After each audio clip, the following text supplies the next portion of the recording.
So I'm coming up on the through cut, the pass down at the bottom, and then I'll cut over to the right to the volcano, to the basalt field. And here's what it looks like. Notice the distances are big, and remember I've come a couple of miles. And then the little mound off to the right that looks like you could just pop right over it in 2 minutes. Well, here it is.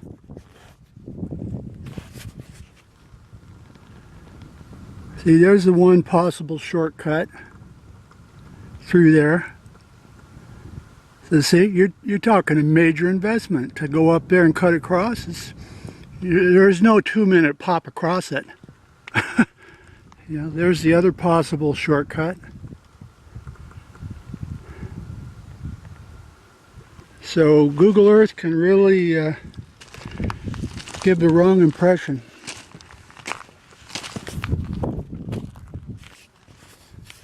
There, I'm gonna go through there and then cut over to the right. I'm coming up on the cut through, so I'm just showing what's here. Here's where I came from. There's a little mound that the path goes along next to. It's no little mound. Everything is bigger than what it looks.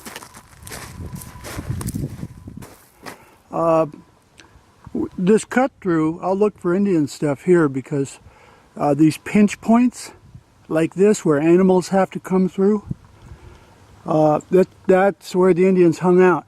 Also, like, see this wash? They would be alongside of them. And it was probably cooler and wetter back then, but they'd be alongside them because it'd be lush and the animals would have to come through this pinch point, and so they were good at ambushing. So that pinch point down there, I will snoop around a little. There's no guarantees. Okay, I'm coming through the pass, and over there is the lake bottom. The basalt field is not in view yet, but you get an idea of the distances? See, that's what I'm trying to get across, the distances. Okay, now I've walked about, not even 30 seconds, well, 30 seconds more, and see the basalt field is starting to come into view. See it there? It looks like shadows. See? Big distances. You just don't pop over 5 minutes, you pop over because that's how it looks on Google Earth. That's not the way it works. Okay, I'm much further along. Let's see how far it is.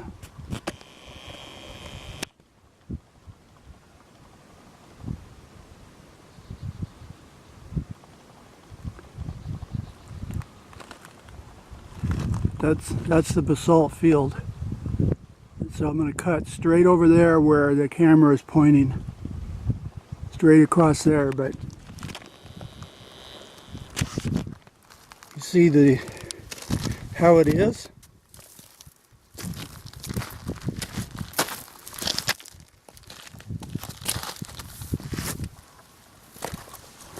Huh?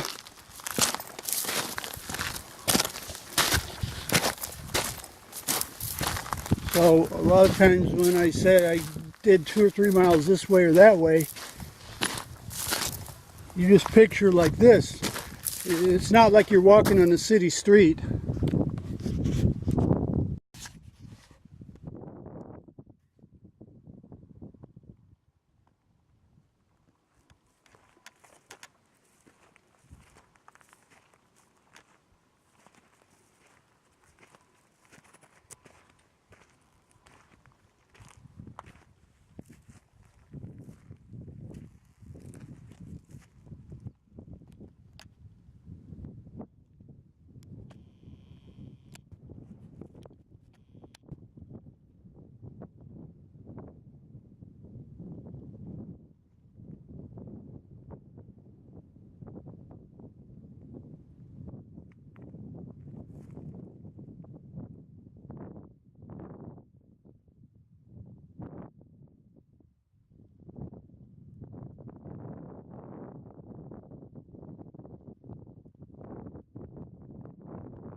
Okay, I'm documenting the furthest south along the edge of the lake that I went.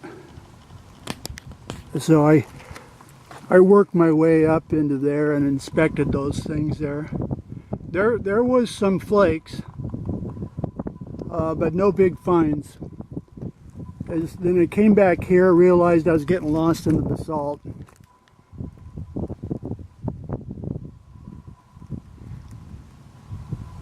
And so I'm gonna go south about 100 feet, cut left, and then work up along the edge.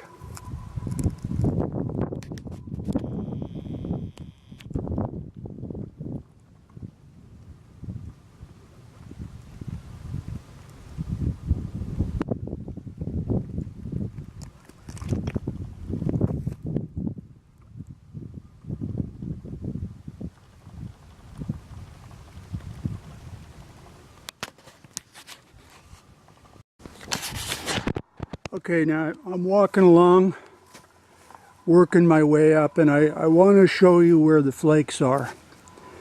The obsidian flakes. They're right where you would expect them to be.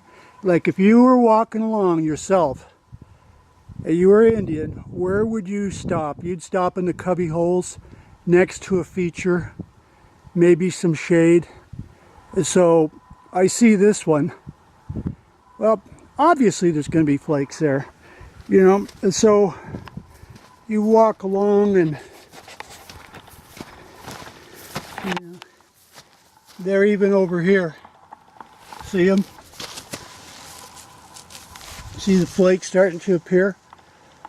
They're only where you would expect them. They're not out in the desert and they're not at random places. They're exactly the places. Like if you were hiking along with somebody for your day, you'd go, let's stop here. This is the perfect place. Well, here's an example. See this perfect little cubby hole? You know, picture you're on the edge of the water. And then see the flakes? Sure enough, the flakes start appearing.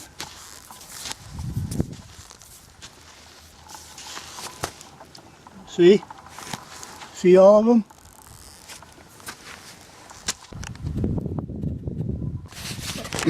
I want to document where I'm finding the jasper.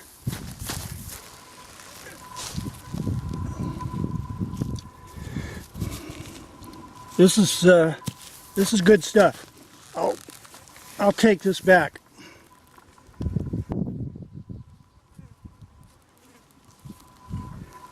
That'll tumble real well.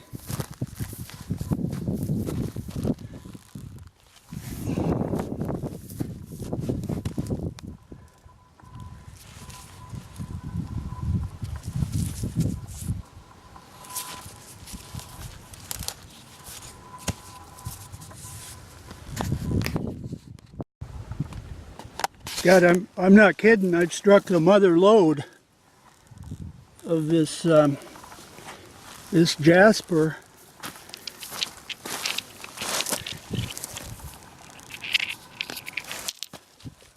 A lot of good tumbleable stuff, but it's everywhere. I don't know what I've run into. I don't know what the source is.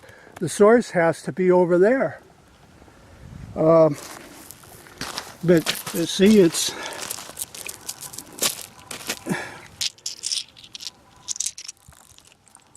really neat pieces that will look good when they're tumbled. These aren't worked.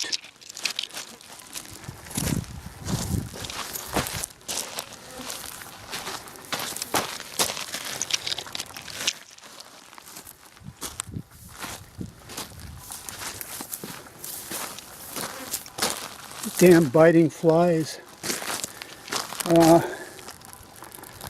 anyway, it's going to be as much as I can haul back.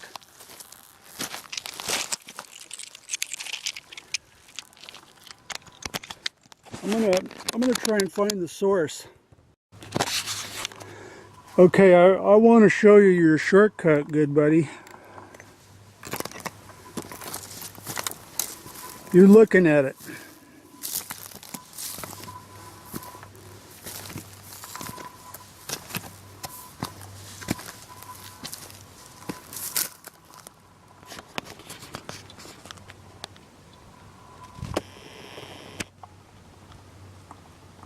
Do you realize how far that is over there?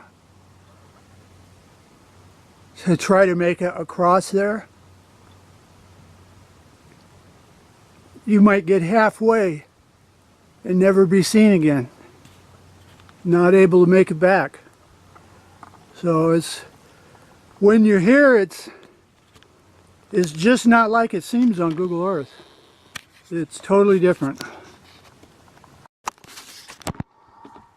Anyway, I'm in the middle of a jasper field, and you know, there's thousands of them. I got like 50 pounds in my backpack. But I want to show that if you have enough flint or jasper where they're just all over the place, laying all over the ground, sooner or later you do start finding pieces that you wonder what you're looking at. Okay, now this is a classic case. Okay, so this is just a shard of rock. Okay, and I'm going to take pictures of it. I'm going to put it in my pack. I'm going to take pictures of it when I get home. And when I post it, suggesting it's probably an artifact and I can see some secondary napping there and everything, I think most people will be convinced. And they'll say, oh, it's a core. Or it's, what's the other term? I forget right now, but they'll go, oh, it's a core, or they didn't finish it, or it's a quarry, or whatever. But believe me, all it is, it's just a shard of rock, and they're all over the ground. It has nothing to do with napping. There were Indians over there. There were, but not out in the middle of the field. This jasper is everywhere. See, it's okay now. There, that doesn't look napped, does it? All right, then I won't take pictures and then bring it home. And so what happens is you look long enough, and if there's thousands of them, sooner or later you're going to end up with 2 or 3 at the end of the day, and they're going to look convincing.